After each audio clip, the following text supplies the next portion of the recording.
જે વાત કરી પ્રાકૃતિક કૃષિમાં કે જીવામૃત જે છે એ મેળવણ તરીકે કામ કરે છે, તો આ જીવામૃત કઈ રીતે બનાવવું એનો ડેમો જે છે એ આપણે આજે જોશું. જે આપણા જ ગામના કૃષિ સખીબેન ને સીઆરપી ભાઈ જે છે એ જ આપણને માર્ગદર્શિત કરશે કે જીવામૃત છે એ આપણે કઈ રીતે બનાવવું. આપણે અત્યારે એક ડ્રમ લેવાનું કે બેરલ આપણી સાદી ભાષામાં, એમાં 180 લીટર પાણી ભરવાનું. પછી આપણે 10 લીટર ગૌમૂત્ર લેવાનું. આ 10 લીટર ગૌમૂત્ર. પછી આપણે 10 કિલો ગાયનું છાણ, એને આપણે સ્લરી કરી દેવાનું અંદર, કે હાવ પાણીમાં ઘોળી નાખવાનું. રબડી, આપણી ભાષામાં રબડી.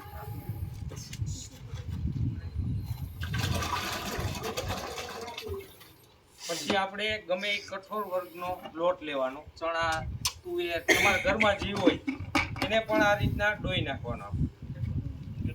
1 કિલો ચણાનો લોટ, ગમે એ કઠોળ વર્ગનો 1 કિલો લેવાનો.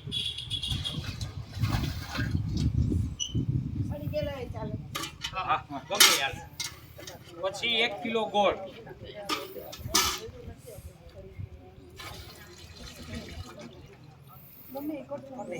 પછી આપણે ગમે વડ છે કે ગમે વૃક્ષ જ્યાં દવા ન છાંટતા હોય ને એની માટી લેવાની, 1 ખોબો કે 2 ખોબો, એ આમાં અંદર મિક્સ કરી દેવાનું.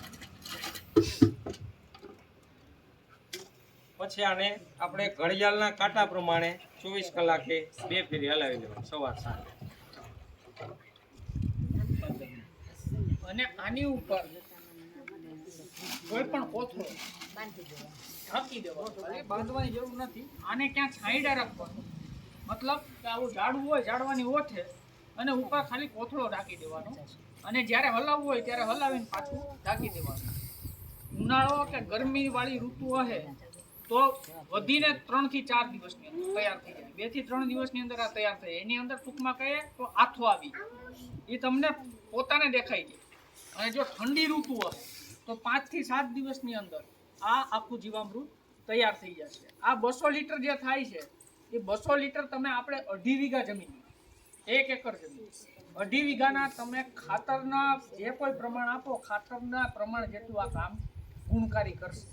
અને આ ગુણ આપણી જમીનમાં જેટલું ઉમેરાશે એટલું, જેમ પેલા આપણા બેન કહેતા હતા કે હરપોલિયા, દેશી ભાષામાં અળસિયાની સંખ્યા વધારવાનું કામ, અને જુદા જુદા જે પોષક તત્વો જમીનની અંદર પેડા છે કે જે આપણો છોડવો લઈ નથી શકતો, જેમ લાખણીભાઈએ કીધું હતું કે તમે લોટ કે ઘઉં સીધા ખાઈ નહીં શકો, તો આ જે મેળવણ છે આની અંદર જે સૂક્ષ્મ જીવાણુઓ કરોડો બનશે, એ આ જે છે લોટ, એને રોટલી બનાવવાનું કામ, શાક બનાવવાનું કામ, રસોઈયા તરીકેની કામગીરી આ આપણા જીવામૃતના સૂક્ષ્મ જીવાણુઓ કરશે.